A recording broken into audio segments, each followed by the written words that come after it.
Sit back and get ready to have the most fun you ever had with an electronic device.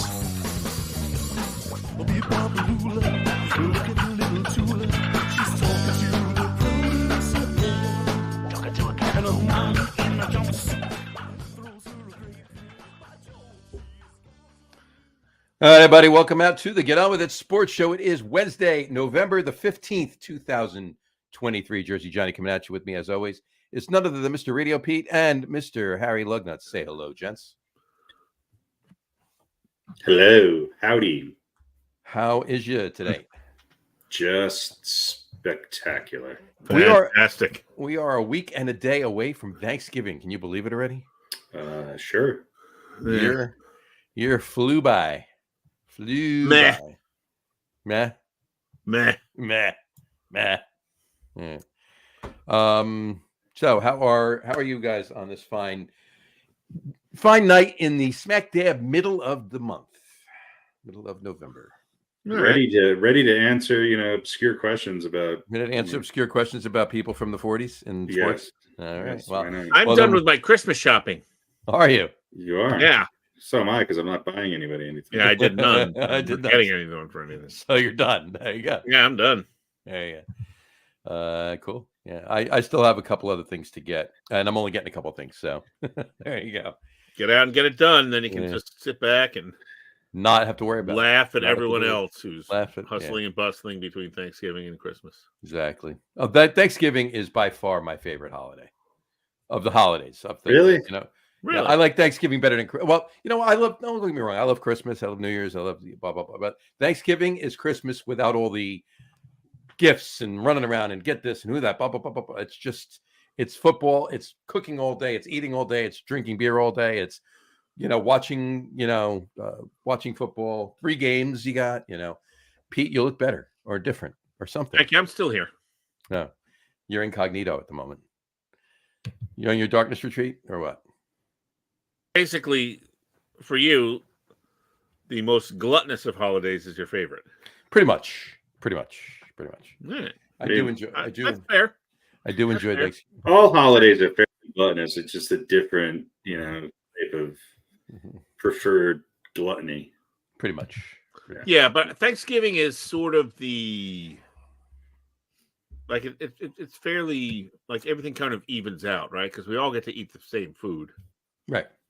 And usually people bring stuff if you have family coming over. You don't have to cook every single thing, so there's some of that shared responsibility. Whereas like Christmas, you sort of go through the same food process, but you might give good presents or you might give crappy presents and you get good stuff. So that's where it's disproportionate, right? It's disproportionate, exactly. You can spend time finding just the perfect gift for people, and then they give you like, a gas card or whatever, right? Which is a useful thing, but like I had to go to like 6 different bookshops to find this rare edition of whatever for you, and right. But Thanksgiving, it's all just about we all get to eat the same food and watch the same football, drink the same beer, blah blah blah blah blah. Yeah, absolutely. Nobody gets screwed over by the old grab bag Christmas or whatever. And the what do you call it? Seasonal depression. Not that I ever get that, but some people like it's the letdown, right? Christmas is over. You got a week till New Year's, and then it's January, and it's the holidays are done, right?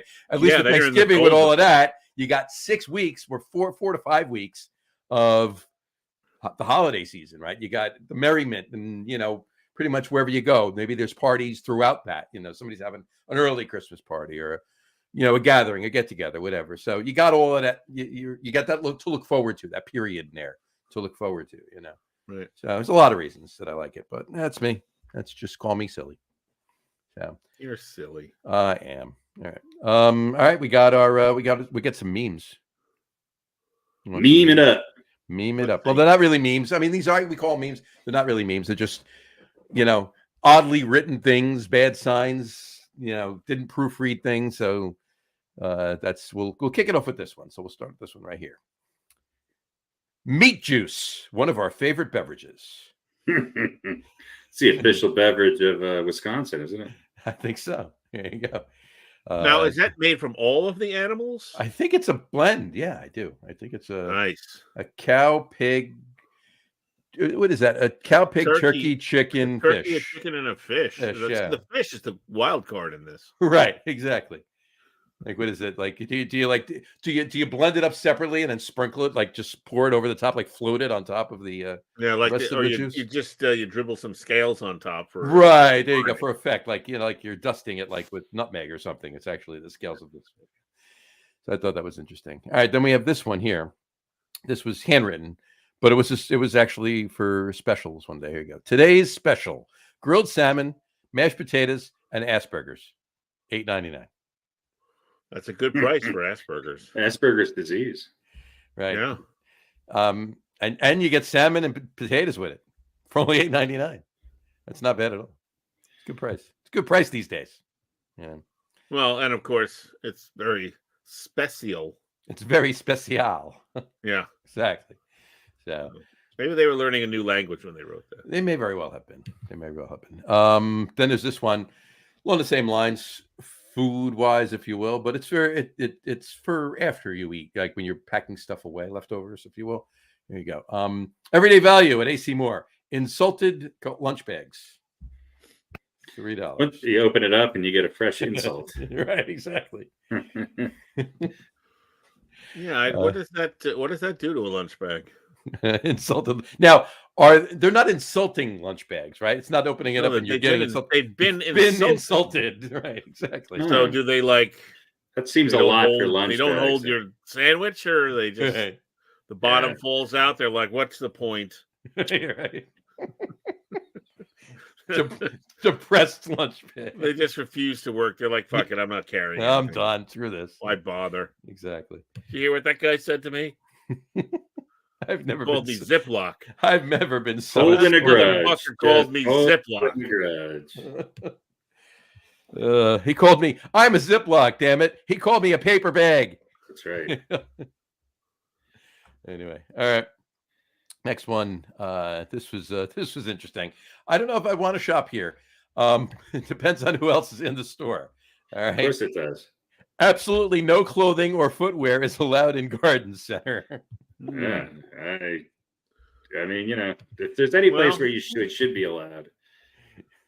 Honestly, if I'm gonna try out a gazebo, I'm not gonna do it. If I'm gonna buy a gazebo and put it in my yard, I'm not gonna sit in it with clothes on. Right. So I would like to simulate that experience. I would like to know what it's like in this particular gazebo. That's right. Exactly. You just got to kind of see where it all airs out. Exactly. Well, quite literally. Also, I'd like to know what exactly are you supposed to push to open in the event of an emergency? An emergency push to open. Push. Like, is there like a little glass? Push whoever's in front of the door. Like a poncho comes out and you put it on the naked person. Oh my God! Here, you just push the last person. There. Or now, is there a locker room outside the garden center, or do you have to go back to your car and take your clothes off? Like, I don't know. It's these questions are they should have a little footnotes. Yeah, it's all about context. Exactly. Quite literally. All right, this one is good. Here we go. Do you get this? For sale, 5 large acres. Well, that's good. As opposed to a small acre. I hate it when an acre is small. They're just being honest. So annoying. I hate when an acre is not an acre. They're just being honest. Yeah. Those medium-sized acres, they're not bad, but the large ones are much better. Well, look, they put up a sign. It said 5 acres. Mm-hmm. Somebody called, whatever the number that's scratched out there, and they answered the phone, and the person said, "What kind of acres are they?" And they went, "I don't know. They're just regular acres." And they said, "No, I'm not interested." And they hung up. Mm-hmm. So they went out and got a new sign. 5 large acres. We'll advertise them as large. Mm-hmm. I gotta love it. All right, moving on to the next one. This was in a parking deck, real sign in a parking deck. Please pay your parking fee before existing. Well, it's the only way you're guaranteed. You don't have an outstanding invoice. Exactly. But how do you pay it before you exist? No, there's ways. No, with money, John. Oh.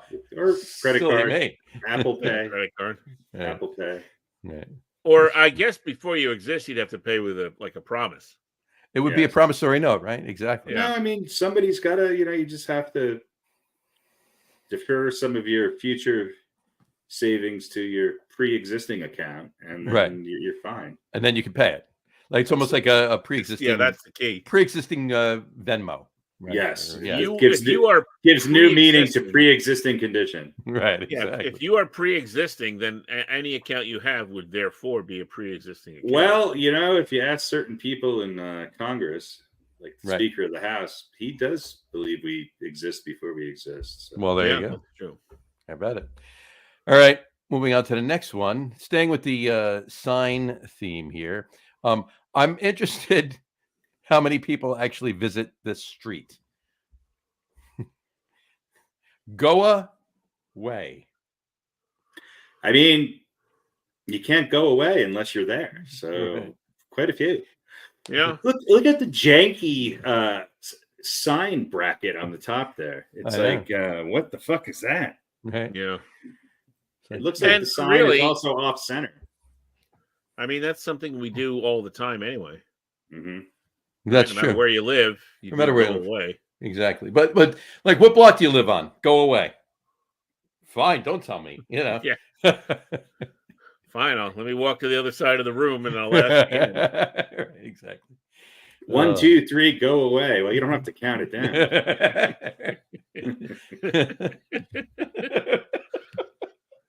1, 2, 3, go away. 1342B, go away. That sounds like a quarterback call. Yeah. Yeah. Omaha, Side right, go away, go away. go away. If you listen to an Irish person, it's a town. Where do you live in Galway? Go away. I'll go away. All right. Next one we got here. This is an interesting recreation area. I've never been there, so if either of you two have been there, let me know. Here we go. Glory Hole Recreation Area, 1/4 mile. Come on, you live in Jersey. You've been there, John. Yeah, please. That's true. There's several of them up and down the turnpike. That's right. That's what that It's nice anchor. they give That's you- what the anchor with the hole in it means, is that there's sailors in a glory hole. I I was got gonna say they give you 4 possibilities there. That's right. Right? One is, I assume, a boat or in a boat. boat, Like, trailer, yeah. another is a one hole is you that's could been- do it on a seesaw. The second is You can do it by a fire. spread a your hole in a legs. tent. there's I know a that's hole a on camp. top. That's a tent. That's a tent. That's The a third one is bring a friend Yeah, right. bring a friend, supply your own or glory meet hole, a friend. Or yeah. and then stick your dick in this anchor. That's There right. you go. Glory Hole Recreation Area, 1/4 mile. All right, and It's nice to have choices, is all. It's a bit, You- by the way, that's a long glory hole if it's a 1/4 mile. it's a 1/4 mile Glory Yeah. Hole. I'm out. Yeah, but I think it's just a 1/4 mile of holes. I don't think it's a 1/4 mile deep. Oh, right, I got you. Line them up. Gets busy in the summer. This is true. All right. We're at 3/16 capacity right Now now. let me ask you a question. At a glory hole rest area, is there a 2 doors, but instead of male and female, it's positive and negative? Sure. Right. Oh, there you go. And What the PA. I want to know is, I mean, this looks like it's some sort of governmental, right? It's a state, Camping grounds, yeah. something like that. So, who applies for that job? Glory Hole Recreation Area attendant. Yeah, that's well, it depends. I mean, it's probably good pay, benefits. Fair Spit enough. and Swallow and Associates. I'm sorry, I have to do what? Oh, you have to empty the trash, mop out the bathrooms, service other human beings sexually. Exactly. Eh, But you won't know who they are. We keep Glory that. hole We keep recreation keep your area. anonymity. So this but was there's a not. differential. There's a differential for second shift. All right, I'll take it. Let me tell you something. All right, Glory Hole Recreation Area this is not Photoshop. It's a recreation. No, these are area all real. Located in New Melones Lake on the Stanislaus River, Uh-huh. which I think is in California. There you go. Well, that figures. That makes sense. Yeah, none of these are all real. None of these are photoshopped. Of course. Well, I know that, but something in the past, there's been some things where you're like, yeah, somebody's well, like a letter's cut off and it's funny or something like that, but they're still But this one is the funniest right here. Right. Next one here, the pièce de résistance. Save the best for last. Maybe that was the best one. And it's anticlimactic. Hard to top a glory hole. Yeah, exactly. Hard to top a glory hole. It's this one right here. Invincible Moose. Next 5 kilometers. This is for you. Yeah, you're the one with the moose. Yeah, that's. I'm a little concerned about what is driving that car. No, it used to be a person. Now it's just a star. It looks like a. Is that a punk rocker with a really? No, it's somebody whose head's been. It's somebody whose head is now a sharded shrapnel of a, remnant of what they were because of the moose. The driver turned into a star. I mean, we're not talking about any moose. We're talking about an invincible moose. Yeah, the moose doesn't even look mad. Right. The only thing worse than an invincible moose is an invincible moose. Hey, you don't want that. You want to see where you're going. Yeah, he doesn't look mad. He looks like he was just standing in the road and the car ran into him. Yeah, he's like, "What the hell was that? Come on, man." Somebody was driving and they saw the sign and they went, "Yeah, right." And the moose stepped out and went, "Oh, you don't believe? Mm-hmm. I'll show you." Right. Or the car was in an accident and the moose is just coming over and seeing what's for dinner, or responding to see if the guy's okay. Maybe he's gonna rescue him out of the car and take him, put him on his back and take him to the glory hole recreation area. Right, exactly. Been something that smells good on the hood, and the moose came over to give it a sniff. There you go. Well, then, depending on what it is, he could be in the glory hole recreation area. But there you go. All right. So those are the funny pictures for the day. So anyway, pretty good. Not bad. Not a bad. All right. Well, we'll see you next week, folks. All right, well, next week. Thanks for tuning in, folks. All right. Let's get the fun and hilarity started, shall we? Right. Or the questioning. Anyway, let's do this week's NFL just a quickie. Are you ready? I'm ready. Worse. All right. Who wants to go first? Pete, you want to go first with this one? I'll go first. I mean, it's the same question, right? But whatever. Yeah. Well, somebody has to get it wrong first, and that should be me. Exactly. So we got to pick one in their prime, right? We got to change this to pick one in their prime because that's what it's turning out to be. We changed the other quiz to 4 gotta stay. So maybe we make this one pick one in their prime, right? Pick a prime. Pick one in their prime. Here we go. Ready? Pat Leahy or Raul Allegre? We went kickers from the 80s. Jesus Christ. Well, there's a reason. You'll find out why later. Where's Raphael Septian? Right, where's Raphael Septian? I'm gonna go Invincible Moose on this one. Invincible Moose. Yeah. Isn't Pat Leahy the guy who has his show now on ESPN? That's right. No, that's Mr. Leahy from Trailer Park Boys? From Trailer Park Boys, right? Yeah. Have you ever watched any of the McAfee broadcast during the games and stuff? It's terrible. He's horrible. And by the way, I fall asleep on the couch a lot, so I wake up pretty early on Saturday mornings. And I swear to God, I'm in a fog waking up, and I feel like on college football day now, it's Pat McAfee for 7 hours. All day. Yeah. All day. Just all day. All day. It's good to have a friend like Aaron Rodgers. That's right. Especially all right, I'm gonna pick the Pat in this question. I'll go with Pat Leahy. Pat Leahy. So in his prime, we're talking, right? Pete is going. We're not talking about the senator for Pat Leahy. We're talking about the Jets place kicker Pat Leahy or the Giants place kicker Raul Allegre. I'll take any Pat Leahy in his prime over any Raul Allegre in his prime. All right. Well, I don't know about that. Senator, kicker, horrible sports talk show host. Yes.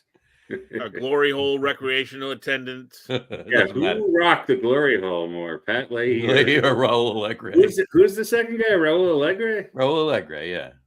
I don't know. He was Giants place kicker for Raul Allegre for most of late 80s and into the 90s. You guys remember the show called Ville Allegre? Ville Allegre, yeah. Ville Allegre. Raul Allegre. There you go. La la la la la la la la la la la la. I don't really. I mean, I remember Leahy being all right. Mm-hmm. You know, Harry, what I love about this is the fact that you take this seriously. I'm going to go Raul Allegre. Didn't he win? You're like, two Super Bowls? let me just look up the stats, cross-reference, and then check the glory hole results, and then I'll make my pick. Exactly. Raul Allegre.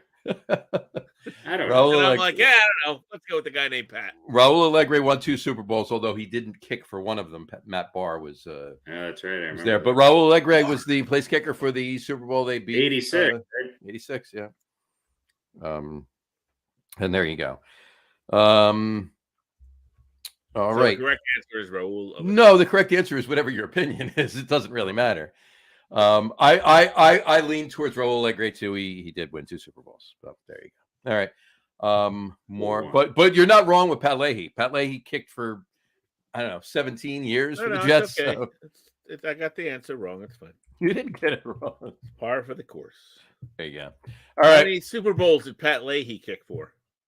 That would be none. 0. So 1.5 or 2 or 1 is more than 0.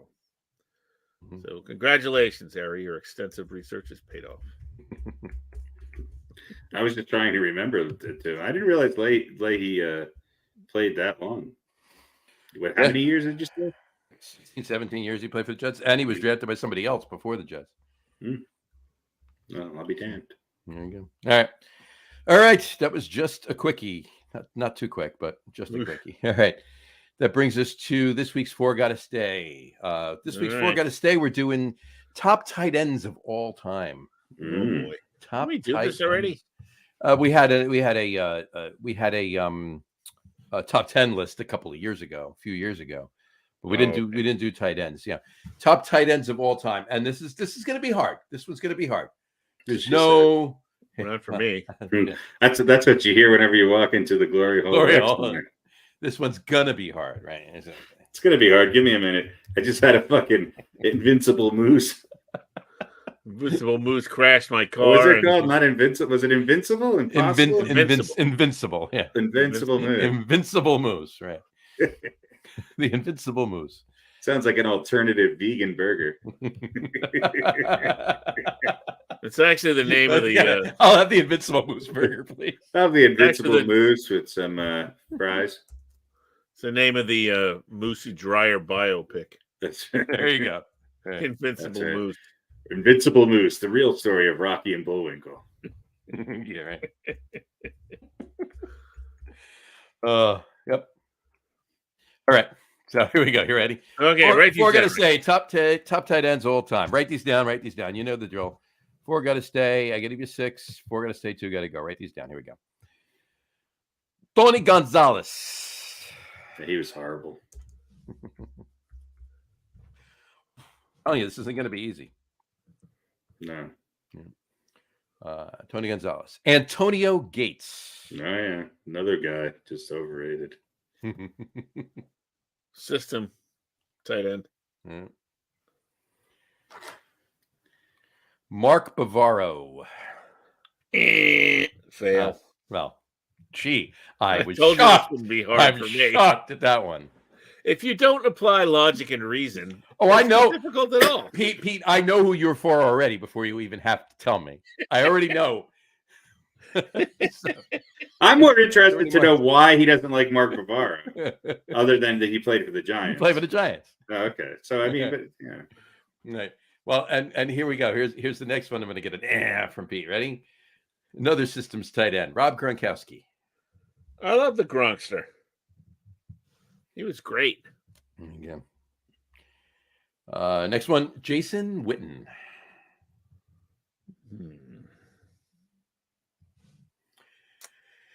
And we'll wrap it up with Ozzie Newsome.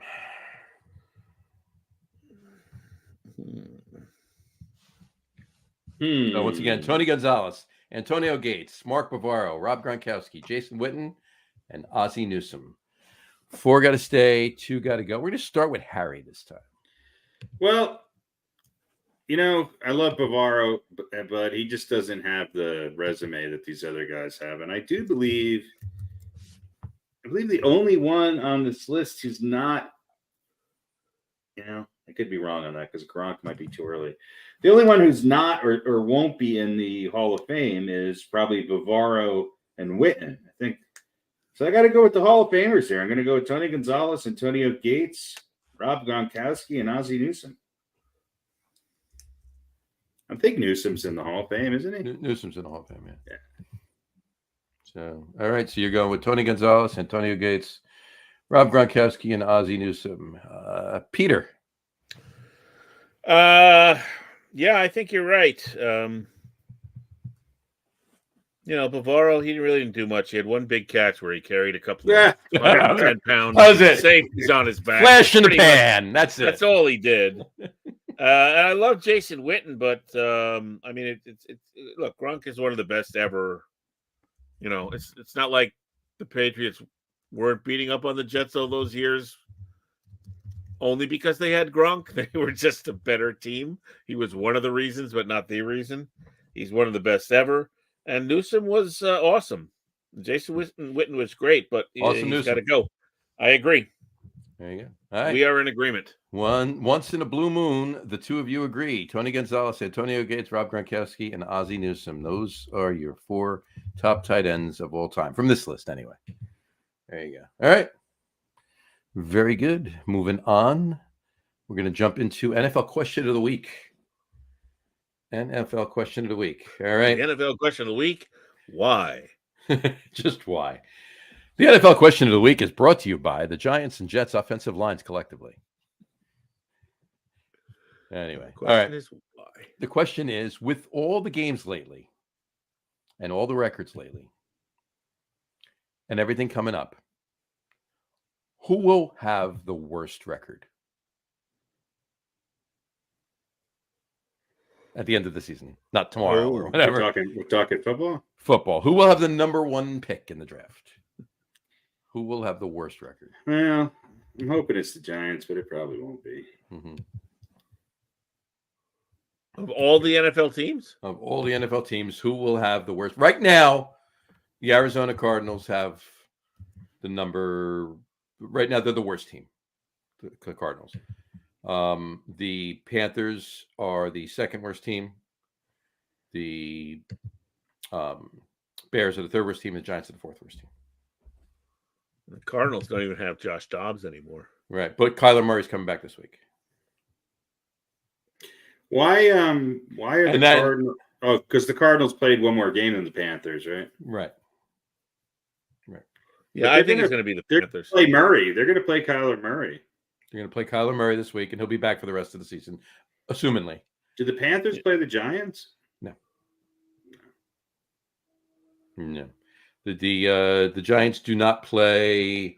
The Panthers do play Don Bosco. They are playing Don Bosco, and they do play the Bucks twice and the Falcons. I think the Panthers are the worst. Well, what if Bryce Young comes around and starts look, Frank Reich, I don't think is interested in tanking. He's got his, for all intents and purposes, his quarterback, right, in Bryce Young. And if Bryce Young starts to play well, obviously they're going to let him play, and they're going to want to win games, right? Kyler Murray's back, so assuming that if the Cardinals actually do have some makings of some form of a team that can play some games, they may win another game or two. All right. I think it's going to go down to the Giants and the Panthers and the Bears. The Bears and the Giants are basically tied right now, anyway. But the Giants hold the tiebreaker. But if Tyrod Taylor, or is it Tyrod? I think I heard someone call him Tyrod. I heard somebody call him Tyrod. It's not. It's Tyrod. If he comes back, they could win a couple of games. Yeah, but. And then they'd be better than Carolina. No, you're absolutely right. Every team be better than the Bears. Every team could lose out. Every team could win a bunch of games. Carolina's the worst, but I'm going to say the Giants just because my point. My version of Mark Bavaro. Here's my thing: the Panthers don't have a reason to tank. All right, they're going to have a top draft pick anyway, and it's going to be in the top 10. And they're not drafting a quarterback, and that's what the top 4 or 5 spots are drafting quarterbacks anyway. So they have no reason to need a top 4 pick. If they can win a couple games with their young quarterback and Frank Reich wanting to win, obviously, they're gonna. There's no reason for them to tank. The Cardinals, Kyler Murray clearly is going to do what he can to save his job. So he's going to, and they don't really have a reason to tank unless they want to replace Kyler Murray. And they really can't replace Kyler Murray because they have that contract is so screwed that they will have, if they just, nobody's going to trade for him for that contract. And there's so much dead cap money if they let him go that they won't be able to sign anyone else. So they don't have a choice but to keep Kyler Murray. So they're not top 5 pick isn't something that they need either. So if they can win, they'd rather do that. Plus they have a newer coach and he's going to want to obviously, prove that he should be there. The Bears are the only ones that I see, with that whole organization, what they've been doing all season, who knows if they still have faith in Justin Fields or what the other kid is going to do. So Basin or whatever. I think Carolina's got the Bears, the Cowboys, Tennessee, Tampa, New Orleans, the Falcons, Green Bay, Jacksonville, and they finish up with Tampa Bay. So how many of those games can they realistically? I can see them winning. I can see them beating Tampa Bay. They could beat the Bears, right? They can beat the Bears. They're not going to beat the Cowboys. I don't think they're going to beat the Titans. They could. Depends on what the Titans are doing. Depends on what the Titans want to do. They have one. They have one win, and that was against the Texans. Right, which is shocking, really. But I think they can win. Probably the Broncos. The Buccaneers are a divisional game. They could win that one at home. Bucks. Right. I probably won't pick them both. The Saints. They should lose to the Saints. Falcons are better than I think we think they are. They might beat Green Bay. Yeah, they could probably get 3 or 4 wins. I think that it's going to come down to the Bears, really, because if the Bears win a game, pick up a game here and there, and the Giants are serious about tanking, especially with what they got playing. If Tyrod Taylor doesn't come back, and it's Tommy DeVito or Matt Barkley the rest of the way out with that offensive line, forget about it. And Waller's out for at least 6 weeks now. He's on the IR. So the Giants have the Cowboys. They've got the Commanders who are shedding. They're obviously not interested in winning. You got the Patriots that are bad. The Packers that are bad. The Saints, and the Eagles, the Rams, the Eagles again. I mean, these are bad teams that they're going to really have to make an effort to lose against all of them. Yeah, the Giants might end up the worst, but I think Carolina is the worst team. Fair enough. And I mean, what week are we in now? We're in week 9, 10? We're in week 10. This coming up is week 10. So, I mean, No. We just had week 10. I'm sorry. Coming up is week 11. So. No, we just had week 9. No, we just had week 10. Oh, yeah. No, you're right. So, yeah, I mean, I just don't see. I don't know.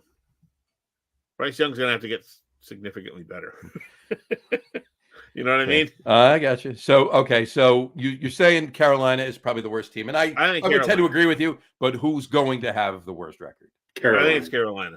You both say Carolina. Yeah, I don't think they get good enough. All right. To take the Giants is something stupid like win the last game against the Giants and Jets will definitely follow that stupidity mode and win games that they have no business winning. Right, exactly. And I'm not so sure I agree with you on Kyler Murray with the Cardinals. I think he's going to go play baseball, and I think they're going to get out of that contract. I think they are in the hunt for a quarterback. Right. Yeah, he was. They wouldn't have his problems. Especially since they just were so quick to get rid of Dobbs, too. Right. Yep. Hobbs or whatever the fuck his name Dobbs. There we go. So, by the way, I agree with you. Carolina's going to have the worst record. But that also means, well, first of all, Carolina doesn't hold their pick. All right. Who has it? The Bears. So the Bears right now. Bears are in the winning. Bears have 2 picks, and then it's the Cardinals. The Cardinals, the Bears pick twice, then the Giants. Well, if there's anybody who has a track record of picking fantastic quarterbacks with top picks, it's the Bears. Mm-hmm. Yeah, exactly. Yeah. Exactly. Which is why they're going to try it again. Well, but they got 2 picks. Maybe they'll pick both of them and see which is better and then trade the other one. Yeah, I think that's what they might do. You know what? Hold on a second. You can afford both of them on a rookie contract. Right. That's not a bad idea. No, it's not. Like, draft both of them, trade Justin Fields. Yeah, you can probably keep the kid Mason in there to coach Justin Fields. Yeah, and the potential, right? Yeah, have him play. See who's the best. Re-sign the one after his rookie contract's up, and get rid of the other one. Fields could go to the Jets. There you go. That would actually sounds about right. If Aaron Rodgers doesn't come back, Justin Fields goes to the Jets. The Bears draft two of the top 4 quarterbacks. Justin Fields, I thought he was actually going to have a decent year this year, but that's not going to happen. Yeah, no. The Bears are bad. Yeah. They're under the radar bad. Yeah, they're not good. No, they're not. Not good at all. All right, what's next? All right, that brings us to the rapid fire quiz, and this week we switch it back. We're done with baseball. We switch it back to NFL rapid fire quiz. NFL. Great. My longest. Switch it back in week 8 or whatever the fuck week it is. Well, the World Series ended a couple weeks ago, so we're switching it back now. So we got NFL till mid-February, and then we'll do NBA. Anyway, so NFL history rapid fire quiz. Here we go. I say January 1st we go NHL and nothing but for the entire rest. Yeah, I'll see you guys with hockey. There you go. All right, so 2 weeks ago, Harry won 3-2 though. Pete ran on his heels in that game. So, so we got some dogs snapping at his ankles. Good NFL questions today. Now this is NFL history. These all have to do with the Thanksgiving games. All of these questions have to do with the Thanksgiving games, which is obviously historically, which is next week, obviously, not obviously next week's game. Historic. I hope it's the early games because I'm usually asleep by the later ones. Well, it's okay. Pete, your first question: Who ran for 302 yards in one game back in 1924? Again, no, kidding. Red Grange. Red Grange, you got it right. Walter Payton. Hey. All right, here we go. Yeah, the answers are 9 out of every 10 answers are a bear or a lion. There you go. All right, you ready for your first question, Pete? All right, let's go. Here we go. All right, question number 1. Here we go. What team has the most wins on Thanksgiving? Is the music going? Yeah. Yeah, it's very faint. I don't know. Is it the Cowboys? It is not the Cowboys. Not the Cowboys. It's not the Cowboys. So, Harry, for the steal.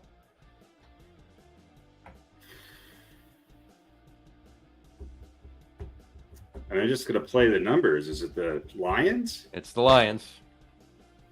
It's the Lions. It was 6-1. So, yeah. You know. So I'm guessing the Bears are second. The Lions have 37 wins on Thanksgiving. Wow. They have the most wins on Thanksgiving. Ironically, they also have the most losses on Thanksgiving. Like 50? Yeah, 43 losses.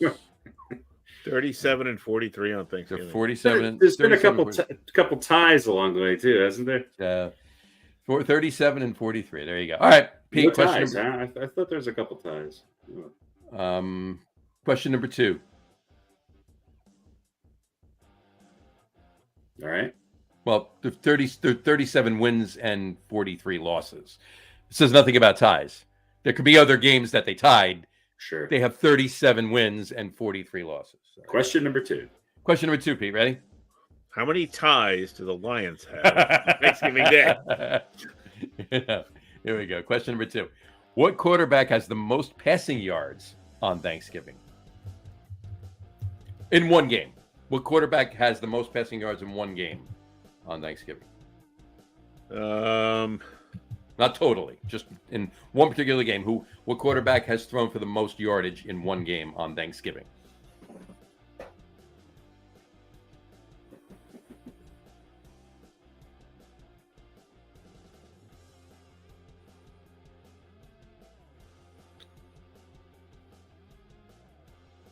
What do you think?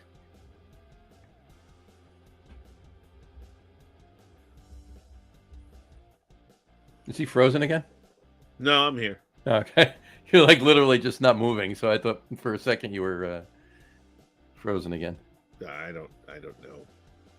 Most single game. Single game. What quarterback has thrown for the most yardage in a single game on Thanksgiving?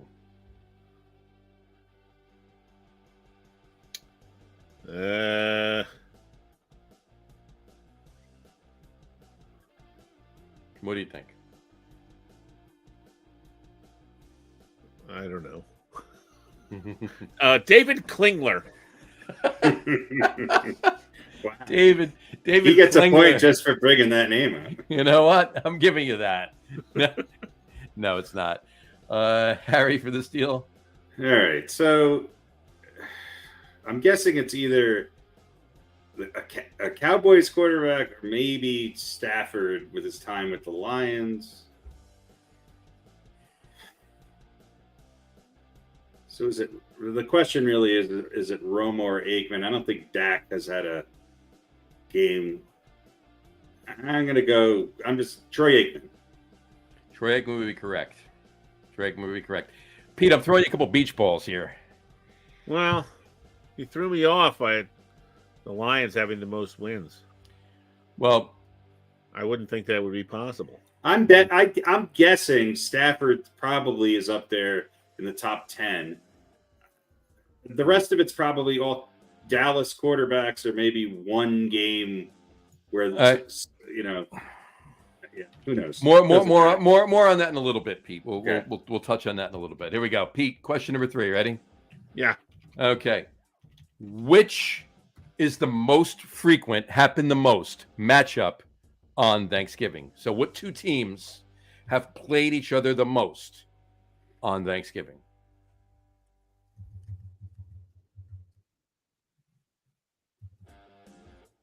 What two teams have played each other the most on Thanksgiving?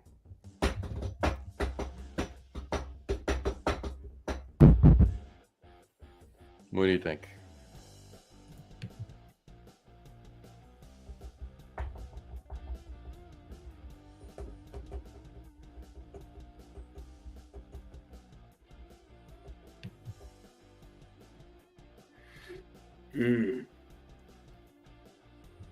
What do you think there, Peter? I don't know. I don't know who anybody plays. I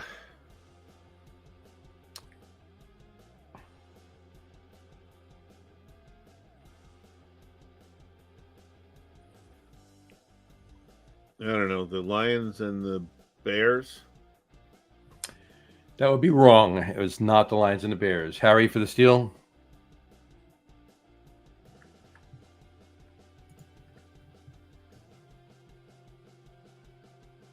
It's probably not right, but I'm going to go the Bears and Packers. Bears and Packers. That's wrong too. The correct Cowboys and somebody. No. It would be actually the Lions and the Packers. Ah! So you put the two of them together, you got it. Damn it. The Lions and the Packers. They played each other 21 times. Wow. All right. Took a chance. And they, whatchamacallit, the Lions have the series actually. They have the edge in the series. 12-8-1. The Lions are against the Packers on Thanksgiving. 12. Yeah. They've won 12 games, lost 8, tied 1 on Thanksgiving against the Packers. All right. Brings us to Harry's questions. Harry, your question number 1. You ready? I don't know. All right. What is the square root of pi? Cake. Yeah. Okay, of course. Of course. All right, here we go. Harry, that is question number 1. Here we go. What team replaced the Cowboys as a host team in 1975 and 1977? Just twice. 1975 and 77. For a Thanksgiving game, you know, they look, obviously it's common knowledge, or at least I thought it was, that the Lions host a game on Thanksgiving and the Cowboys host a game on Thanksgiving. The Lions and the Cowboys never play each other on Thanksgiving because they both host a game on Thanksgiving. So the Cowboys didn't host the game in 75 and 77. So that game, the Cowboys hosting game, was replaced by what team in those 2 years?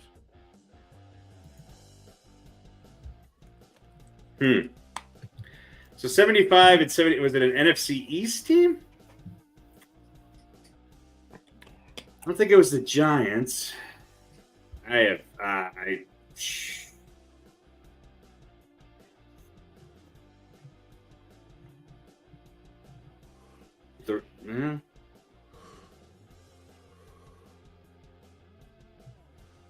Cowboys usually play the late game. The Rams. The Rams. That would be incorrect. Pete for the steal. All right, so let me get the premise here. Mm-hmm. So did the Cowboys not play, or they played but they were not the host team? No, they didn't. They didn't play. So They didn't this play. team took this. Yeah. This team became the host team for that game for the So Thanksgiving. 75 and 77, was it the same team both years? Yes. All right. Maybe I know who it is. Who was the hottest team in 75 through 77? The arch nemesis, maybe.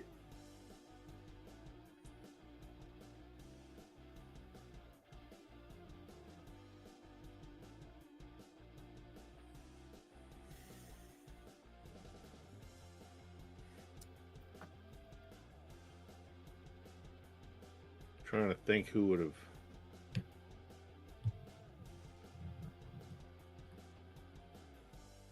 Pick a team, any team. Not played outside, maybe. Did they have domes in 75 and 77? I guess. No, not yet. No? No, yes, no, they did. Minnesota and New Orleans were domes. That's it, though. Well, I guess it wasn't one of them. Maybe.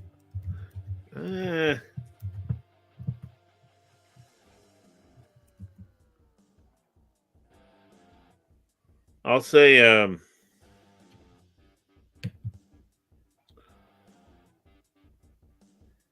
let's see.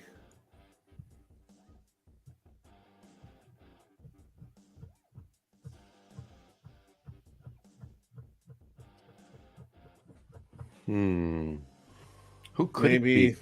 how about Who could it be? how about the Cardinals? The St. Louis Cardinals at that time, right? St. Louis Cardinals. Yes, it's the St. Louis Cardinals. Wow. But they did not have an indoor stadium? No. St. Louis Cardinals. Yeah, NFC. So, Harry, you were right. It was an NFC East team. Yeah, that's right. They were in the East. St. Louis Cardinals were in the NFC I was East. going to guess maybe the Steelers, but yeah. Yeah. It was the NFC East St. Louis Cardinals in 1975. Reached way into your ass to pull that one out. Yeah, Tim Hart. Wow. Yes, they did. All right, Harry. Question number 2. What is the only current NFL team never to play a game on Thanksgiving?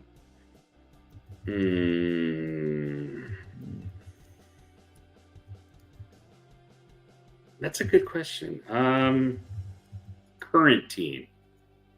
Like the Frankfurt Yellow Jackets never played Right. Thanksgiving game. So if I said what was the only team, it could have said that and it wouldn't be wrong. So what is the only current team never to play a game on? I mean, I'm just going to go play the odds and say probably Jacksonville.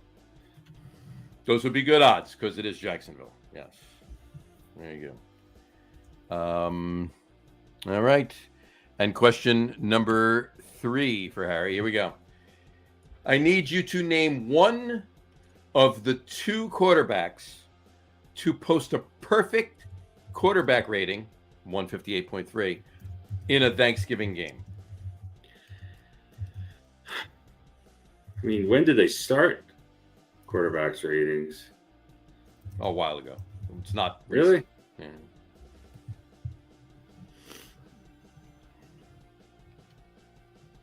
Here we go. I mean, I don't know.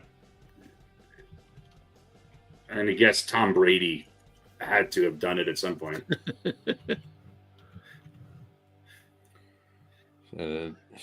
Start. Hold on. Start. No. When did it? It doesn't say. I'll look for it later. It's been a while, but Brady would be one of them. Yes, Brady's one of the 2. In 2010, he posted a perfect quarterback rating on Thanksgiving. Pete, I'll give you 1 point if you can name the other quarterback.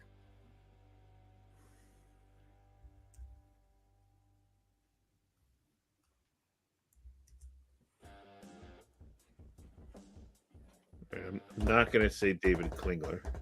I thought you were going to say Jim Hart. Well, they hosted. They played in 75 and 77. 77, they were hosting against some team.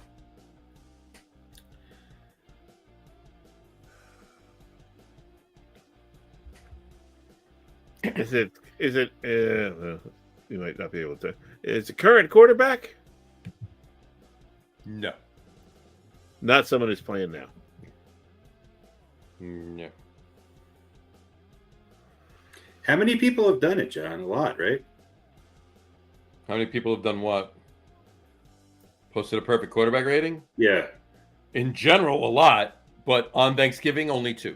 Only 2 on Thanksgiving. Mm-hmm. So Tom Brady and one other one.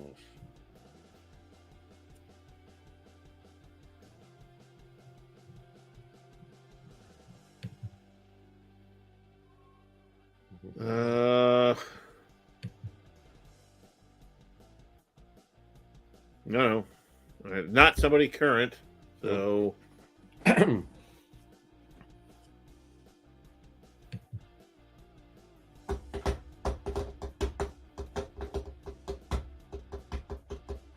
know. Brett Favre? Brett Favre would be wrong. You said David Klingler? Yeah. All right, hold on. Well, that's wrong, but I was going to make a joke. Harry, you want to take a stab at it? Or not so much? It's been a while. It's nobody current, right? No. I'm just gonna say Peyton Manning. Peyton Manning is wrong as well. Pete, you said David Klingler, right? So yeah. If you go with his first name and the last initial, you would be correct. Oh, I think this ties into your love of another receiver from Dave Craig. Dave Craig. Yeah. Dave Craig in 94 versus Buffalo posted a perfect quarterback rating on Thanksgiving. Another Lions win on Thanksgiving. There you go. I think that was the guy I was thinking of when I said Klingler. Klingler? Oh, all right. Well, then I'll give you the point. No, I mean originally. I'm kidding. David Klingler?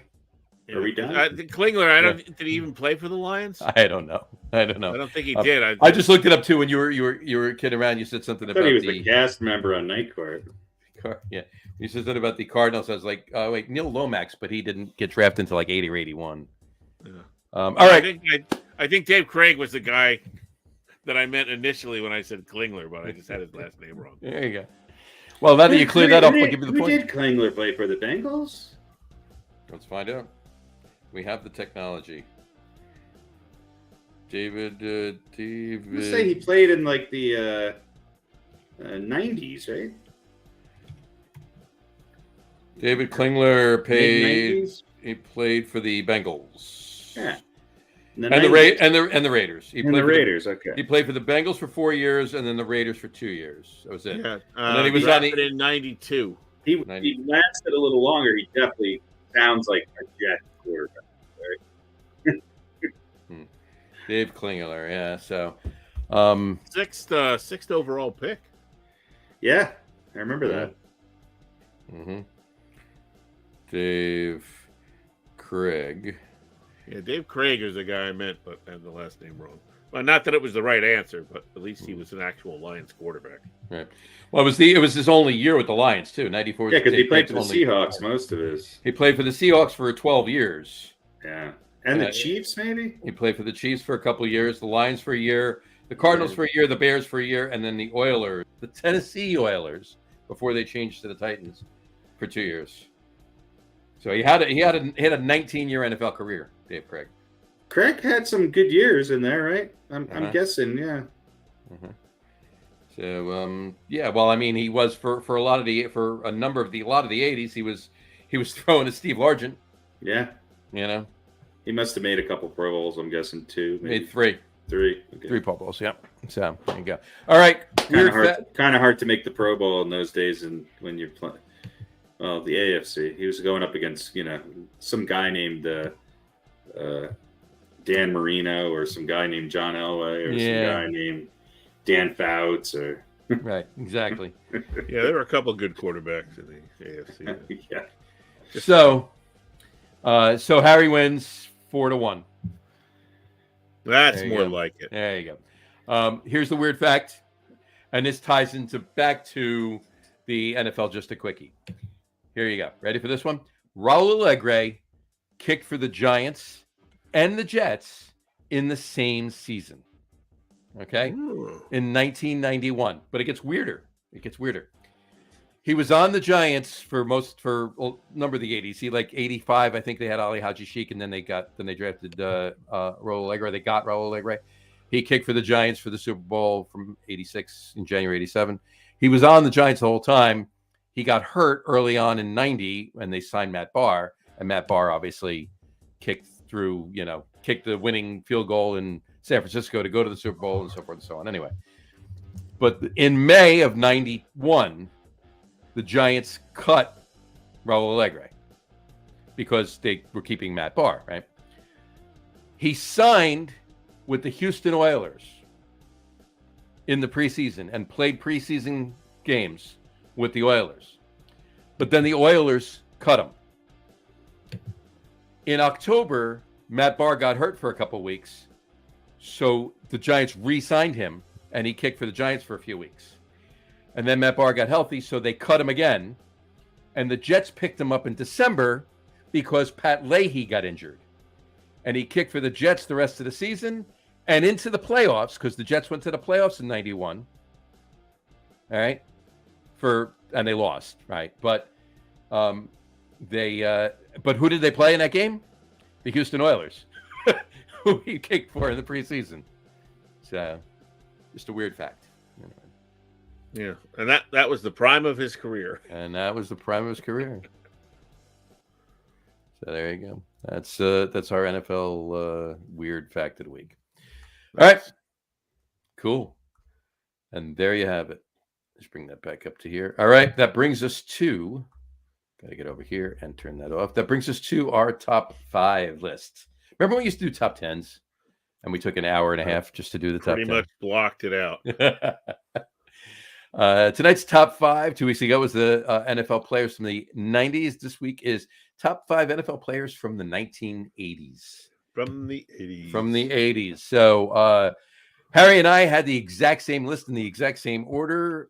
Pete had 3 of them and added a couple others. So the other ones that weren't... He added Deion Sanders. He played 1 year in the 80s, right? So there you go. Yeah.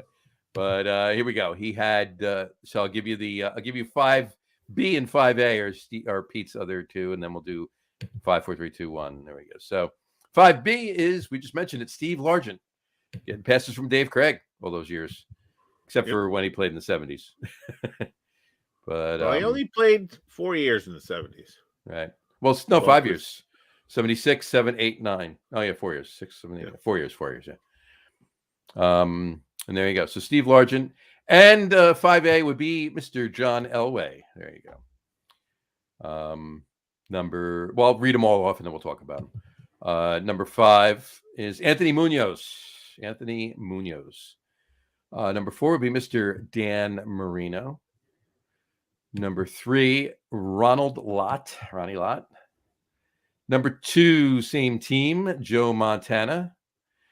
And number 56 in your programs, number 1 in your hearts, Mr. Lawrence Taylor, number 1 player of the 80s. Ironically, all 3 of us were in agreement with that. And Pete did not call him a systems linebacker. So, no. There you go. So there you go. So chatter about these guys? I mean, there's nothing controversial here. No, not really. They're all great players. Anthony Munoz is probably one of the best, offensive linemen of all time. Yeah, and I think most people probably would have other, they might have had some other Walter Payton. Payton's sort of interesting because part 80s, parts 70s, part 90s, right? Yeah. Payton finished in 88, 89. Yeah. But he probably had most yardage, best seasons in the 70s. Walter Payton did. 77 was probably his best season.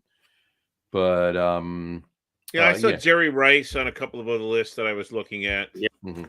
But we know he was more productive with Steve Young than he was with Joe Montana. Well, yeah, and I think we had him on our list last 2 weeks ago for the 90s. Yeah. And there's so many quarterbacks. Dickerson is another guy I looked at. Yeah. I put I think I had Montana 3rd, right? You had Montana. You had mine and Harry's order was Munoz 5th, Marino 4th, Lott 3rd, Montana 2nd, and Taylor 1st.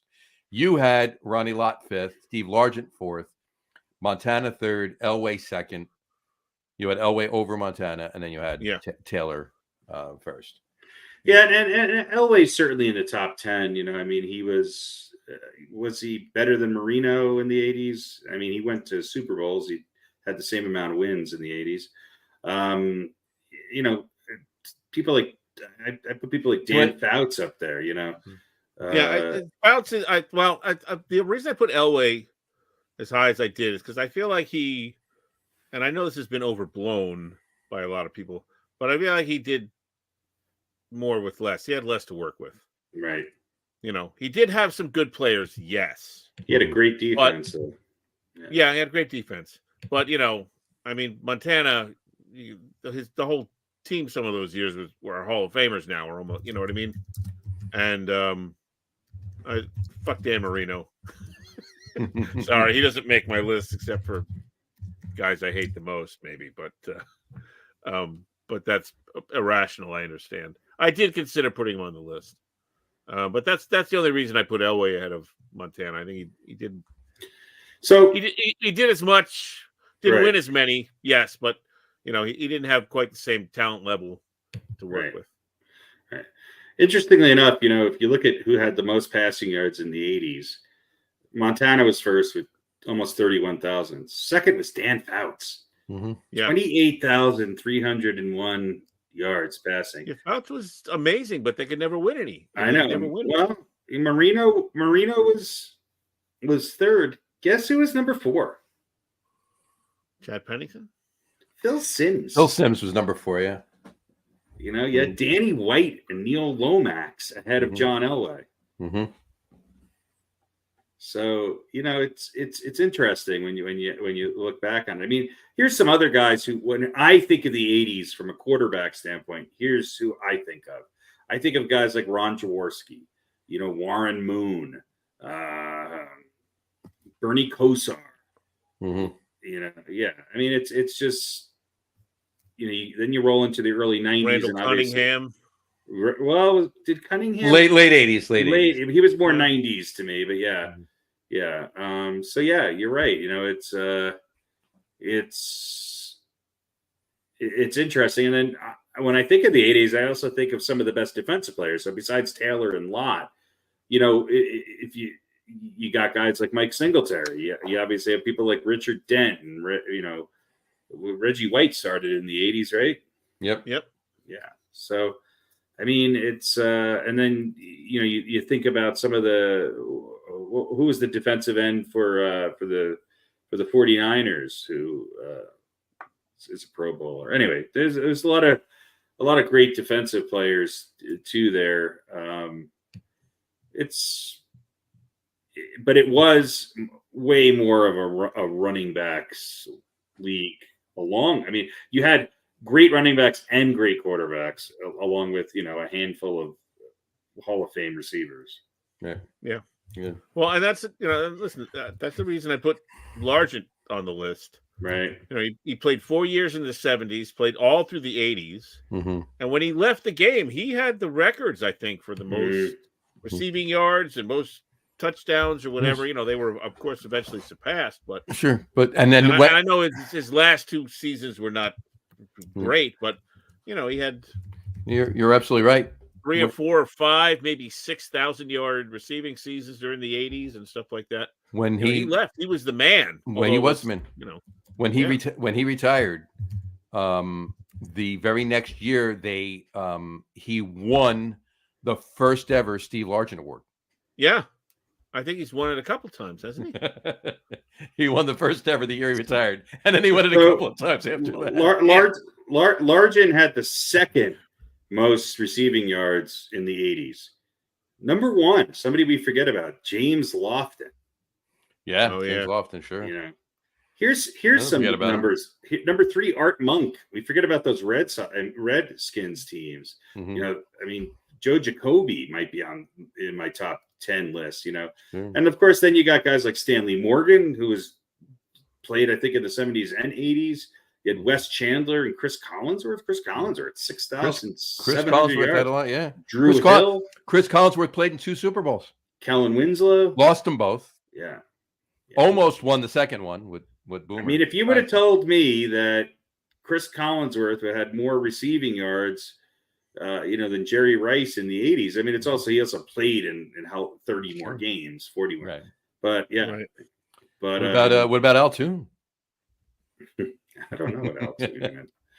He's up there. He's probably in the top 30. Oh no, he's up there. He had receiving yards, not as much as those other guys. I mean, Kellen Winslow as a tight end, 102 games, he had 6,486 yards, 516 receptions. Mm-hmm. That's just crazy. Mm-hmm. Yeah, it is insane. Yeah, he was in the right offense for that. Right. And then you get to defense. Obviously, mentioned Ronnie Lott, and of course our number 1. It goes without saying. I don't think there's anybody. Obviously, Harry, you and I are Giants fans, but I don't think there's anybody that's going to disagree with you. Oh, if you talk to anybody out here in Denver, LA will be number 1. They no. I meant as far as defensive. As far as linebackers go. Yeah. Lawrence Taylor. Lawrence Taylor might be the best football player of all time. He just might actually be the best football player of all time. I mean, you're going to have people who argue that with Jim Brown and people going back. You're going to have people who are going to say Brady, but I'm not sure I've ever seen anybody change the game literally like Lawrence Taylor. Right. Unbelievable. No. That's crazy. Yeah, I mean, there's a difference between guys who changed the position, which Lawrence Taylor did also, but he changed the game. Ronnie Lott changed the position. Right. Lawrence Taylor changed the way offenses play and changed the way defenses play. Yeah, absolutely. And how pissed was New Orleans? Yeah. Although they had, who did they draft? They for the first pick in the 81 draft. They drafted George Rogers. Running back out of South Carolina. You can't blame him. Wasn't he the Heisman Trophy winner? He was the Heisman Trophy. He was the Heisman Trophy winner. I mean, you can't blame him for that. And then the Giants drafted Taylor with the number 2 pick, and the Jets had the number 3 pick that year. Kind of shades of Joe 2018, right? When the Giants had the number 2 pick, Jets had number 3 pick. Who did the Jets take? Joe Klecko? No, Pete. What year was this? 81. Oh, Ken O'Brien. No. No. Blair Jets. Thomas. That wasn't Blair Thomas. Jets drafted Ken O'Brien before, with Marino still on the board 2 years later. That's right. Yeah. Now it's a running back. Freeman McNeil. Freeman McNeil. Pretty good pick. Mm-hmm. Yeah. And you can't complain about that. And the Seahawks drafted Kenny Easley with the 4th pick. Not a bad pick either. Not a great pick, but yeah. Mm-hmm. Well, I mean, he's in the Pro Football Hall of Fame, so right. Yeah. Which we call, and then with the 8th pick, 4 picks after Easley, the 49ers picked Ronnie Lott. So in the top 8 picks of the 81 draft are 3 Hall of Famers. So. All right, let's move on to right. somebody who deserves to be on this list and is this week's recipient of. All right, tell us who that is. So let's talk about most rushing touchdowns in the 80s. Who do you think it would be? Well, I'll tell you who it is by far. It's Eric Dickerson, who had 19 more rushing touchdowns than Marcus Allen and 20 more than John Riggins, in a close 4th place, by the way, and a very unsung Otis Anderson. Mm-hmm. All right, so let's talk about most rushing yards in the 80s. Well, who could that be? It's just a real big question. Well, he only had 11.2 thousand yards in the 80s. Is that all? That's not much. Eric Dickerson. He was the systems running back. Walter Payton had 9,800. So as great as Walter Payton was, and Tony Dorsett and Otis Anderson creeps up here on this list. Mm-hmm. Eric Dickerson had 11,226 yards in that 10-year span. So, what's incredible about Eric Dickerson is that he had a long career. He kind of we all remember him in his early years with the Rams. I think there was, pretty big major contract holdout. He went to the Colts and sort of reinvigorated his career at the Colts. He was the NFL Offensive Player of the Year in 86, NFL Offensive Rookie of the Year in 83. He was a 5-time first-team All-Pro, 6-time Pro Bowler, and 4 times, 83, 84, 86, and 88, led the NFL in rushing yards. And he was an NFL rushing touchdown co-leader in 1984. So he wound up his career with 13,259 career rushing yards with 90 rushing touchdowns. And, for I would say a 5-6 year period, he was the most exciting running back in the NFL. And he also, when he first came in the league, sort of had, he was just breaking records that you never thought would be broken. And, some injuries and changes and things like that. I think he doesn't have as long of a career as I think some other players had, but he played for a long time, and the numbers are just staggering. It's hard to not put him on that top 5 list, and I think many people would probably have him on there. Anyway, this week's old balls, and probably in number 5A, is Eric Dickerson. Eric Dickerson, this week's old balls. There you go. Quick aside, really quick. I just want to tell you, we were talking about the 81 draft before, and I mentioned in the top 8 picks, there was 3 Hall of Famers, and it was obviously Lawrence Taylor, Kenny Easley, and Ronnie Lott. Mm-hmm. In round 2 of that draft, there was another 3. In round 2 with the 38th pick overall, Mike Singletary. Wow. In round 2 with the 40th pick overall, Howie Long. That guy's pretty good. Yeah. And in round, obviously by the Bears and the Raiders, respectively. And then in round 2 with the 51st pick overall by the Saints, Ricky Jackson. Yeah. And then in the 3rd round, You had one other Richard Hall of Dent. Famer. Nope. The Redskins selected Russ Grimm with the 69th pick. One of the Hogs. So in that draft, 7 Hall of Famers came out of the 81 draft. Yeah. So we should do that. We got to look up and see. That I don't know. That might be which just draft had the most Hall of Famers. Which draft had the most Hall of Famers in it? Yeah, that's stuff. Top 5 third round probably later the 40, draft picks 1945. In 1945, because there's like there's like 75 people drafted by each team in the 40s. So there's and they're all of them went into the Hall of Fame early on. Right. So I was just looking at Dickerson's numbers here. Mm-hmm. Just his attempts. Rookie season 1983, 390. Crazy, right? 375, 86, 404, 88, 388, 89, 314. I mean, more than 300, almost 400 carries a season. You can't imagine that happening today. It's like there's not enough plays. Now they for somebody to even carry the ball that many He was times. a workhorse, and the other thing about Dickerson is that he ran so upright that he was tall. He was longer and bigger than a lot of other quarterbacks, and he knew how to protect himself, but he just seemed like a target. He just seemed like he ran straight up and down and slithered his way through openings. But he was subjected to a lot. All of those guys. Think about Otis Anderson, the way he ran.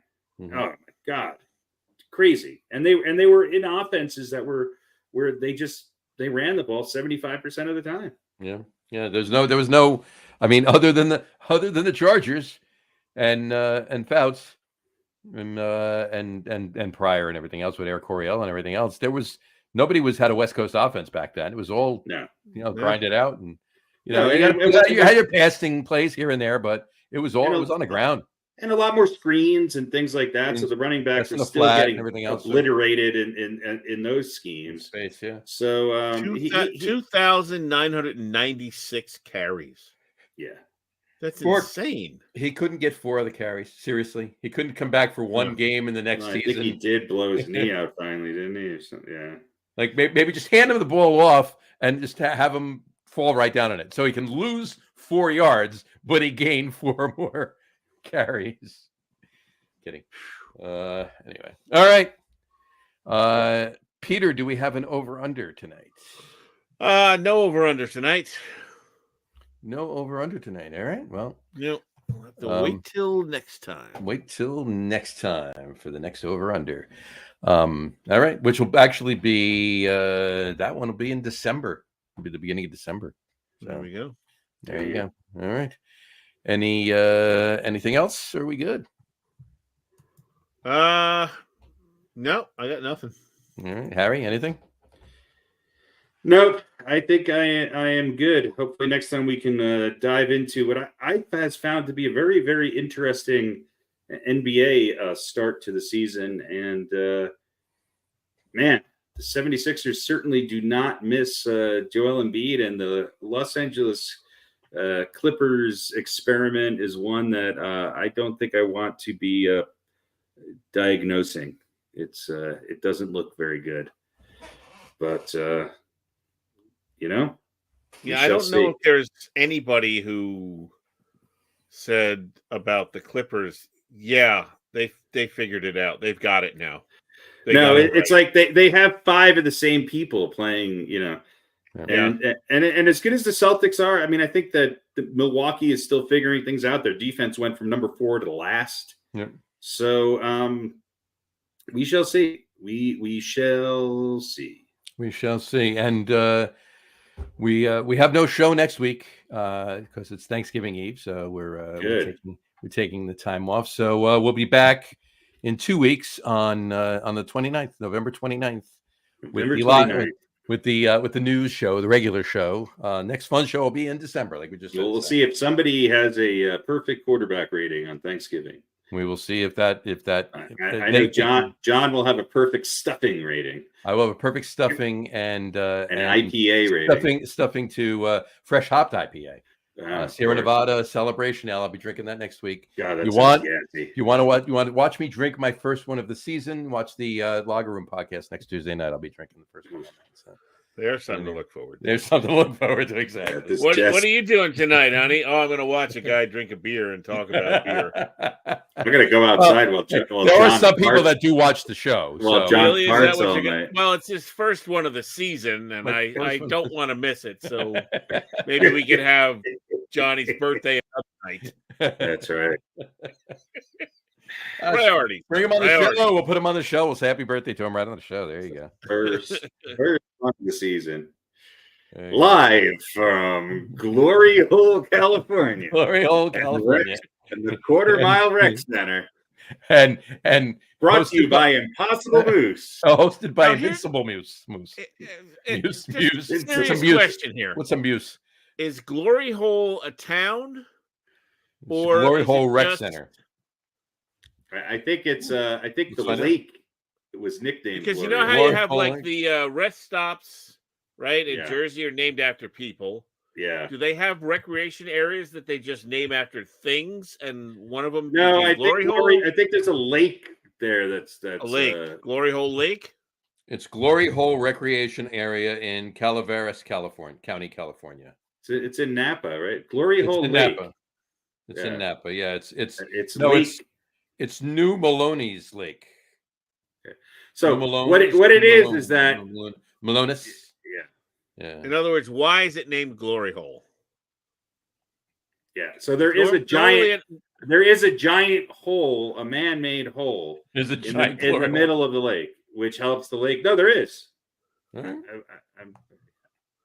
I'm with you. There's a giant hole in the middle of the lake that helps the lake do what? Relax.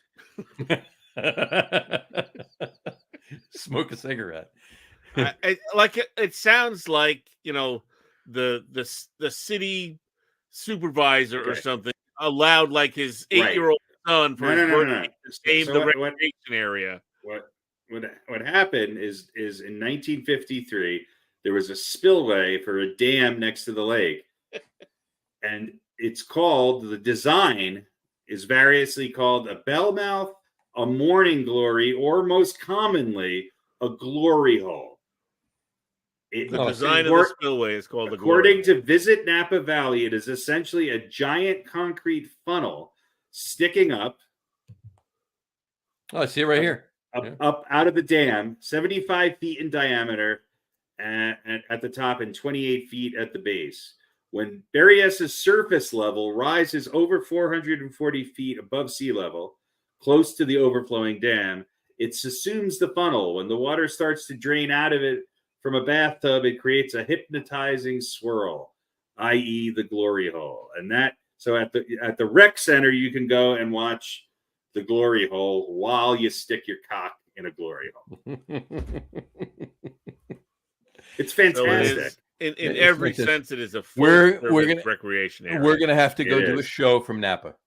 Well, you can see it. I mean, I've seen this before, but like there's videos of it. It looks like this crazy like black hole that's opening and the water's going down it. It's pretty cool, actually. There you go. And it's called the Glory Hole.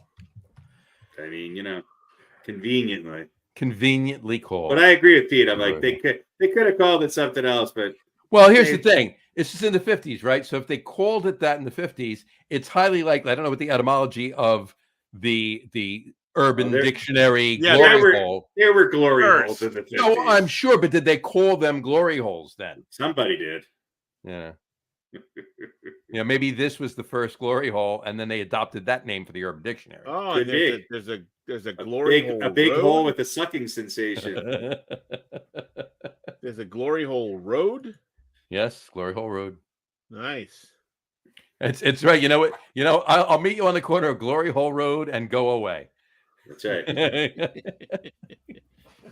That's right. Well, it's down on Glory Hole Road. Listen, Is that a Bruce Springsteen song? It is. I'm glad they haven't changed the name. Yeah. You would think in California someone would be offended by that, and they would. Well, they would be offended, but since Glory Hole's, people think are used primarily by homosexual men, then that would be, so they're stuck in a conundrum there in their politically correct ways. Yeah, that's true. Yeah. Maybe they just pretend it doesn't mean, it doesn't have an urban slang meaning. No. What they did, they go through very, very, very long lengths, no pun intended, to make sure that Glory Hole Rec Center is both gender neutral and gluten free. So it's a safe space. Gluten neutral and gender free. Gender free. Yeah. Right. Well, yeah. Well, either way, it's a Glory Hole Rec Center that has an actual glory hole. So, all right. Well, there you go, John. We just gave you your idea for your next, glory hole lager. There you go. We'll have to. I don't know. Wouldn't a glory hole be an IPA? No, that's the West Coast IPA. No, yeah, well, no more IPAs. Maybe you got to make it something more interesting. Yeah. I'll have to think of something. Glory Hole Stout. Glory Hole Stout. You can actually blend it with Rocky Mountain Oyster Stout because they would go good together. Yeah, gone too far. There you go. All right. Gone too far. Let's get on with it. All right. Balls deep in the Glory Hole Stout. And I went too far. There you go. Should I say anything, or we'll just leave it where it lies? No, add it. Go ahead. Why not? Leave it where it stands is more like it. Where it stands. I think we could create a whole new type of beer. Right. Call it the Glory Hole Sputum. All right. There we go. I asked you if I should say it, and I didn't know how good or bad it was. I just said to go. Well, you knew it was going to be bad.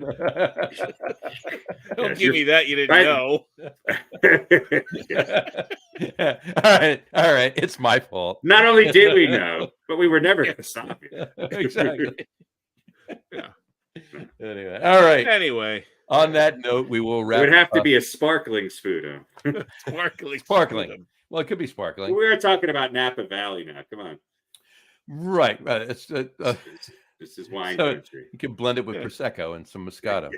Thick really and sweet. foamy. Yes. The Glory Hole Pinot Grigio. Thick and foamy. Thick and foamy. Shoot one today. Yeah. A taste that'll have you on your knees. Praying for more. Shake it up. Let her fly. Taste will have you never know what you're going to have on the other side. Glory Hole Sparkling Cider. Brought to you by Dickens Cider. Dickens. Yes, it's a cider made by Dickens. Yes, that's right. It's Dickens cider. From the makers of Dickens Cider is Glory Hole Riesling. There you go. All right. On that note, there's no Riesling for a Glory Hole. Riesling for a Glory Hole. All right. On that note, we will wrap the show up for today. Want to thank everybody for watching. Top 5 Glory Holes. Top 5 Glory Holes. Oh, by the way, I was listening to an older show from a couple of months ago. We were supposed to do a top 5 Dougs. Glory Holes? Top 5 what? Dougs. Oh, Dougs. All right, next time. Top 5 Dougs. Post-Thanksgiving top 5 Dougs. Post-Thanksgiving top 5 Dougs. That'll get everybody in. It's more exciting than top 5. I'm Glory more hole. excited about that, quite honestly. Yeah. All right. Anyway, on that note, we'll wrap the show for today. I want to get ready for watching. And for those of you just listening to the audio podcast, thank you for listening. Don't forget to visit our website, www.getonwithitpodcast.com. That's getonwithitpodcast.com. And of course, and please remember, like us and follow us on all of our social media, Facebook, Twitter, and Instagram. Just search for the Get On With It podcast. And of course, all of our shows are available on YouTube as well on the Logger Room channel. Remember, we go live with the video podcast on Facebook, YouTube, Twitter, which is now X, and Twitch every Wednesday evening at 7:30 p.m. Eastern time, ish, somewhere around there. And for those of you who just want to listen to the audio podcast, you can do so on our audio host, Spreaker, as well as iHeartRadio, Apple Podcasts, Spotify, Odyssey, Audible, Google Podcasts, Amazon Music Podcasts, TuneIn, Podcast Addict, Castbox, Deezer, Podchaser, Rephonic. Pretty much anywhere you can find an audio podcast, you can find the Get On With It Sports Podcast. And of course, if you haven't done so already, please subscribe to one or more of those feeds and you will never miss a show. Again, thanks for following along with us. Have a great rest of your week. Have a wonderful weekend. Have a wonderful, happy and healthy and safe Thanksgiving next week. Be safe if you're going out on Wednesday. And watch all the games. And we'll talk to you the following week, folks. Take care. Cheers. By the way, it looks like there is another glory hole at the Monticello Dam, which is Lake Berryessa. So there we go. Lake Barry That's the Amenema? same one. That's the same one. That's the Glory Hole Rec Center.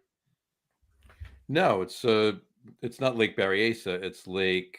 Yeah, no, this is a different one. It's Different Lake one, New Maloney's Lake. Yeah. No, This is. Oh, wait a minute. it's the same one. Anyway, Oh, No, I think it's the Stanislaus River. The new. Yeah. this one says. Well, it says it's in Napa County. yeah, The Monticello Dam impounded Puta Creek to create Lake Berryessa in the Vaca Mountains. that's the one that I was talking about. Oh, Because I'm looking at another one here that's from New Maloney's Lake into Stanislaus into the Stanislaus River. From what I hear, it's not that hard to find a glory hole. You just gotta, Got to do your research. gotta look in the right places. Got to do the one thing we have learned though is they are fond of them in California. Fond of They them are. in If you the want to land of- find the best glory holes, you gotta ask a Republican senator. All right. On that that note, note. we will talk to you later, folks. Have a great Thanksgiving next week, folks. We'll talk to you soon. Take care. Cheers.